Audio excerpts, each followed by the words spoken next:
લક્ષ્ય ન્યૂઝ, એક નજર, એક લક્ષ્ય. પ્રોહિબિશનના ગુનામાં સડોવાયેલા ઈસમને પાસા એક્ટ હેઠળ અટકાયત કરી જેલ હવાલે કરતી બોટાદ એલસીબી.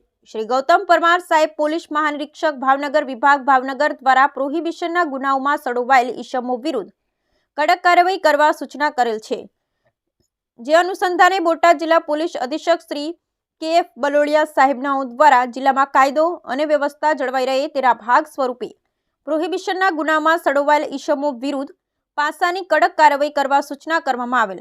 જે અનુસંધાને બોટાદ એલસીબીના પોલીસ ઇન્સ્પેક્ટરે એજી સોલંકી દ્વારા વિદેશી દારૂના ગુનાઓમાં સડોવાયેલ પુષ્પરાજ ડુંગરરામ રાણા રહે પાયલા ખારવા તાલુકો સિણધરી થાણા પાયલા જિલ્લો બળતરાવાળા વિરુદ્ધ પાસા દરખાસ્ત તૈયાર કરી મોકલી આપતા બોટાદ જિલ્લા મેજિસ્ટ્રેટ શ્રી જેન્સી રોય સાહેબના ઓએ દરખાસ્ત મંજૂર કરી પાસા અટકાયત વોરંટ ઇસ્યુ કરતા મજકૂર પુષ્પરાજ ડુંગરરામ રાણા રહે ભાયલા ખરવા તાલુકો સિણધરી થાણા પાયલા જિલ્લો બળતરાવાળાને અટક કરી પાસા વોરંટની બજવણી કરી આરોપીને લાજપોર સુરત મધ્યસ્થ જેલ ખાતે મોકલી આપેલ છે. Bureau report Ajay Parmar.